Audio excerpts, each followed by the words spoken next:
Good afternoon, everyone, from North Dorset on this very pleasant Sunday afternoon. Very pleasant weather at the moment for January and very mild as well. It's nice after that cold spell we had and before all that rain we had. I was getting fed up with that. It just seemed like it was raining every day for weeks and weeks on end. Anyway, let's get on today's topic, the RAPIDO 15XX that I've been promising to do a video for some time now. As many of you know, if you've watched my previous videos, the original RAPIDO 15XX I got back in October at the Great Electric Train Show, and that had some running problems after some time, and that had to be replaced for this model. It did take about a month to turn it round, so that delayed me doing a video. I will really highly recommend RAPIDO. Their excellent service. They did tell me it could take a month, and I think it was about 3 weeks it took, I'll say. I'll still fine as long as they sorted out the problem. They emailed me the delivery note to print off. Really easy to do. Pop it in a box, take it down to the post office, free delivery. They covered all the postage charges, which is excellent. And then they actually, instead of repairing the original one, they sent me a whole new replacement model that they tested and everything to make sure it was all okay. And yeah, great, real heads up to them guys. They're real great experience. These companies, RAPIDO and the likes of Scale, are really coming on leaps and bounds, in my opinion. They are really good. I think they've got some exciting stuff to come as well, so really looking forward. I think there's a lot of doom and gloom in the hobby at the moment, but I think that's a positive note there with them manufacturers. And likes of RAPIDO and stuff with their locos, they're always selling out. I know they produce in smaller numbers compared to the likes of like Hornby and Bachmann. That's why you see more of their stuff around. They produce in smaller numbers, but that might be the way forward for the hobby anyway going forward, because I think the commercial boom of it that we've had in the last sort of 20 years, where models were obviously a lot cheaper 20 years ago, but the quality was still there as well. When production first went to China, people were obviously buying lots of these models and stuff, and you know, there's obviously always going to be new people coming into it as well, and obviously it's the enthusiasts like ourselves that will keep buying new models. But I suppose we all get to a point like I have now. I ain't got many locos because I was if you go way back, you know, to back the start of last year, I was going to sell this layout and move completely away from 00. So I've sold all my locos off and I've started again.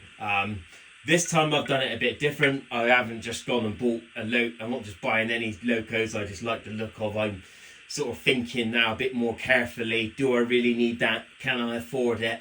Etc. You know, so I'm kind of thinking, you know, there's only 2 locos I think at the moment on my wish list that I want, and that's the Hornby 2MT. Want to get that one at some point, but no rush. And I think the Scale Manor as well. I think that would be another great model as well. Really impressed with their 37. You can just see it in the background there behind the Hornby Class 31. Really impressed with that, and really, you know, absolutely excellent models there. But yeah, as I said with the warranty, I think it's the standard thing with RAPIDO. You get a year's warranty like you do with the other manufacturers. I have seen in the headlines this week, though, that Scale are now offering a year's warranty. No, not a year's warranty, I apologise, a lifetime warranty for their locos, which I think is excellent. So when you buy that loco from them, it's already competitively priced anyway. It's nice to have that security that they know it's going to last for life, and if you have any problems 10 years down the line or 15 years down the line, you can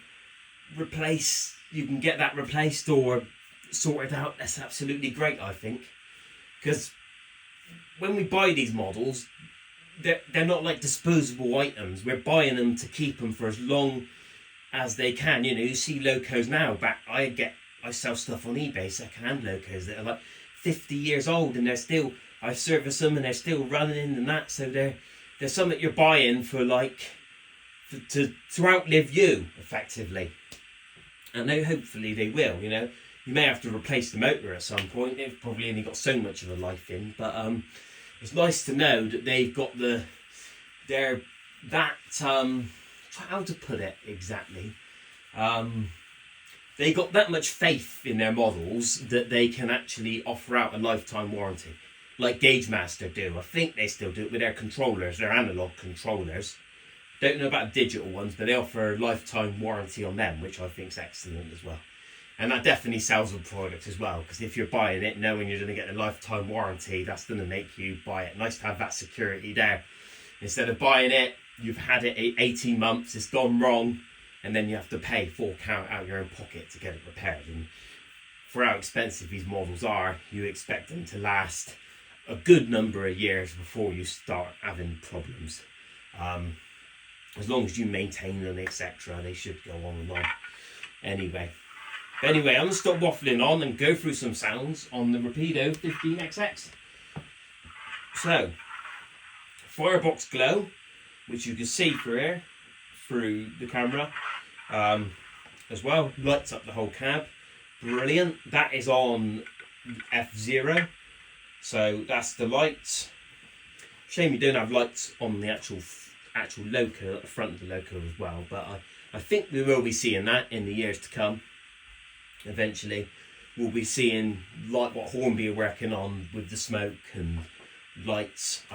I think the turbo motors, the new Hornby turbo motors, may have lights on the front, so that's good, because we've always had lights on the diesels, but we've never really had them on the steam locos. Obviously, it's all going to add to cost, isn't it, for them lights to the customer. But the fire glow, I think that's absolutely great. So F1's is sound on and off, as you know. 2 is the brake. 3 is a whistle, long whistle. 4 is short whistle. 5 is special whistle.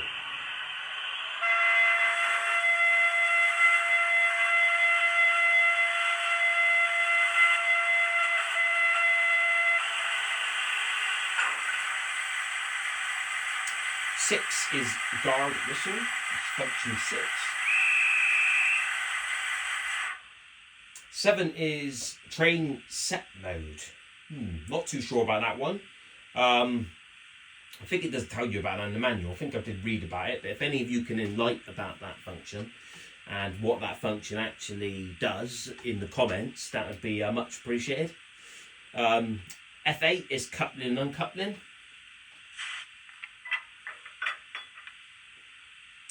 9 is coal shoveling. I think I had that function on as I started the video, just before I started speaking, so you could just hear the sound, because I know it's a bit quieter, unlike a diesel where it's just idling. So that's the coal shoveling. Function 10 is the injectors.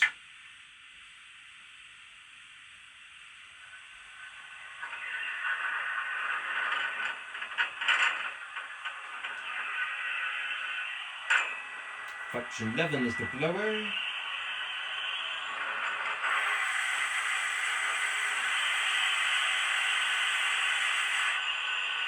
Function 12 is safety valve.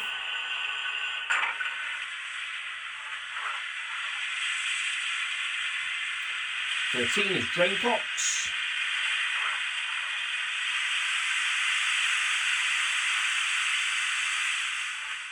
Function 14 is water tank filling.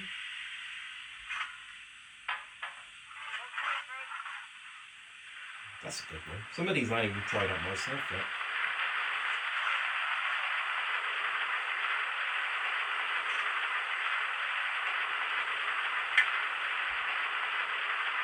$15 is flange screw.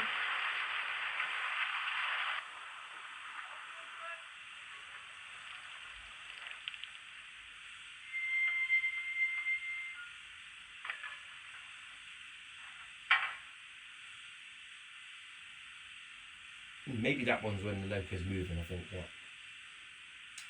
16 is cap door, open and close. 17 is gauge glass.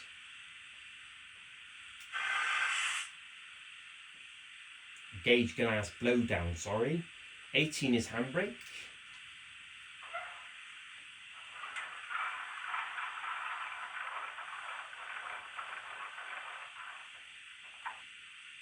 19 is fade out sound. Just the sound gradually fading out. Press that again, we should come back.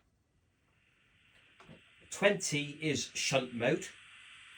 Obviously I can't demonstrate that without an actual train, but that's 20 functions, which in the most compared to some decoders are usually up near 30, but do you need all the functions? I think personally 20 is enough. Remember first sound locos going back 15 years ago, we only had about 7 or 8 functions, I think. And actually, the Batman controller I started off with, the EZ command, you could only go up to 9 functions anyway.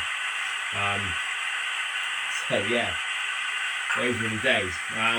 Yeah, sometimes there's a bit too many functions and things you really need. Do you really need them? That's what I say. The Batman 47's got some great, it's got lights, engine room lights and cab lights, as I showed you, working fans. It's great to have it, but I do ask the question, do you actually need it? Do you know what I mean? Like I said, I only bought that because I got a really good deal on it. Certainly wouldn't have paid what the retail price is for it. I wouldn't say it's worth that, but there's always bargains to be had. I know we're always saying things are getting more expensive, and they are, but if you do wait and actually shop around for things, you can get some good bargains. I paid 212 for this. I think the retail was 250, so retailer knocked a bit off. I think it is from a shop I bought from before. Really nice guy. They go to round to a lot of shows. I think it's TCI Diecast, something like that they're called. I do apologise now if I got that wrong, but I've met him lots of times. He's always got the latest stuff in, and the things, if you're looking for something, he's usually got it there. He takes a lot to shows with him. Real nice guy. Yeah, so I bought that one from him. I knew they'd been having problems with them at the time. I was discussing it with him, but he did say, if you buy it, you're better off not taking it back to me. If you do have any problems, you're better off contacting Rapido and returning it to them. And like I said, they're really good, and this model does seem fine.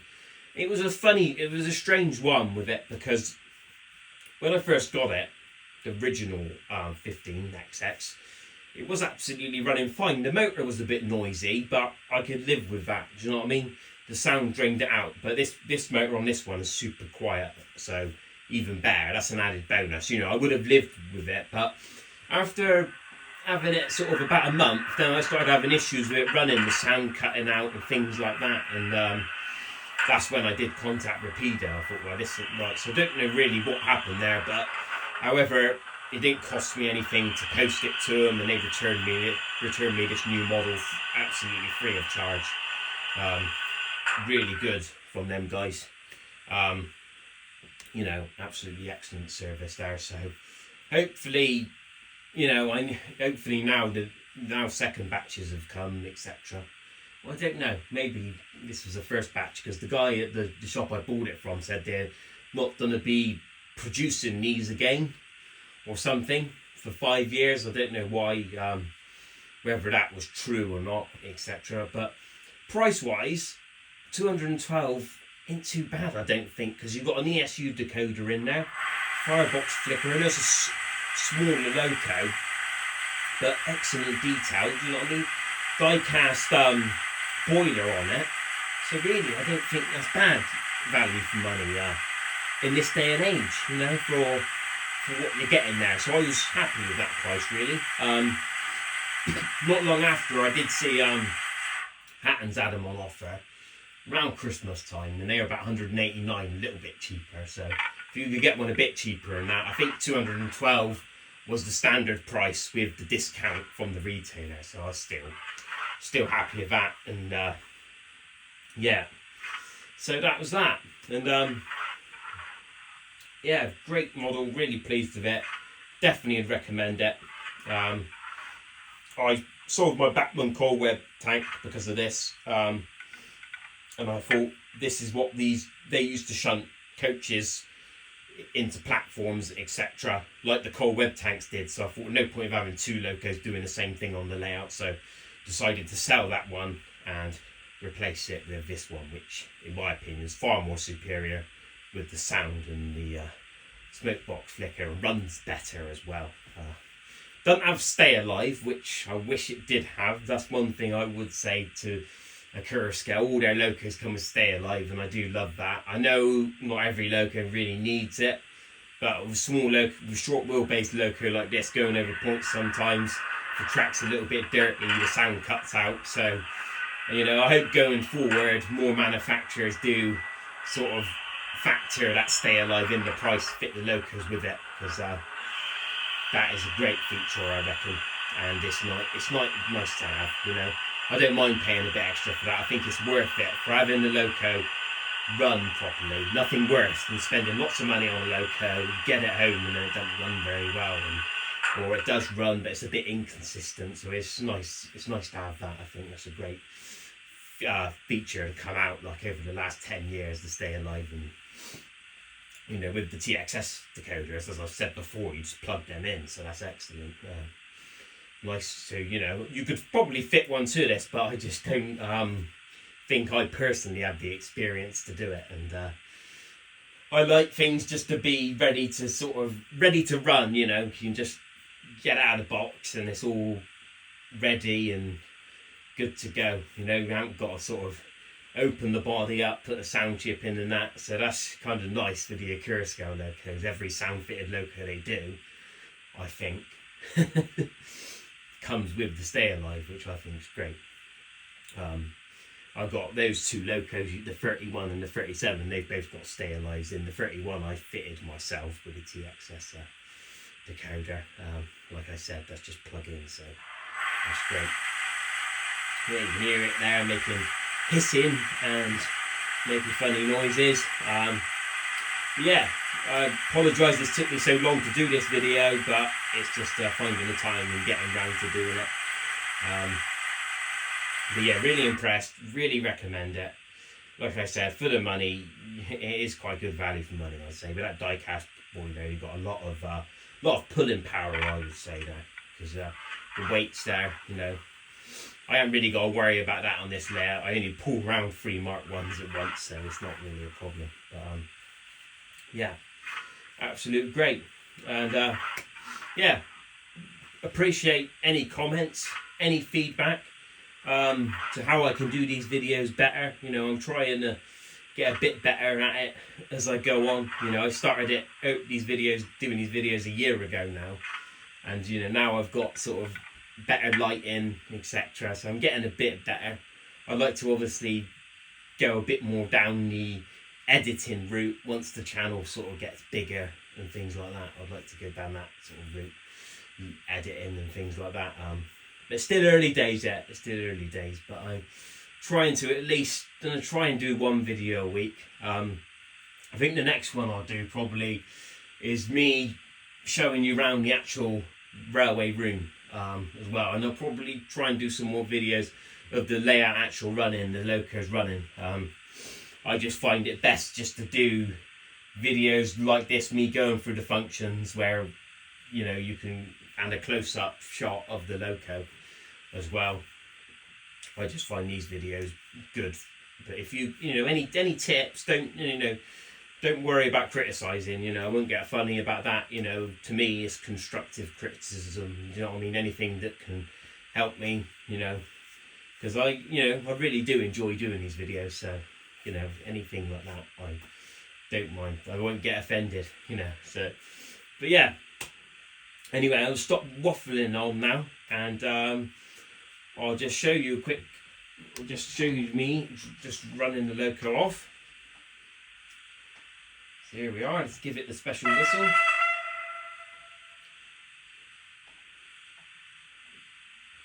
Here we go. Taking his time a bit.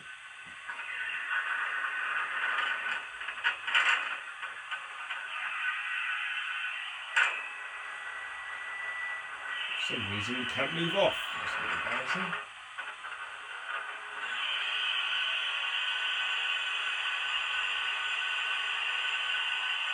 And anyway, let's scrap that.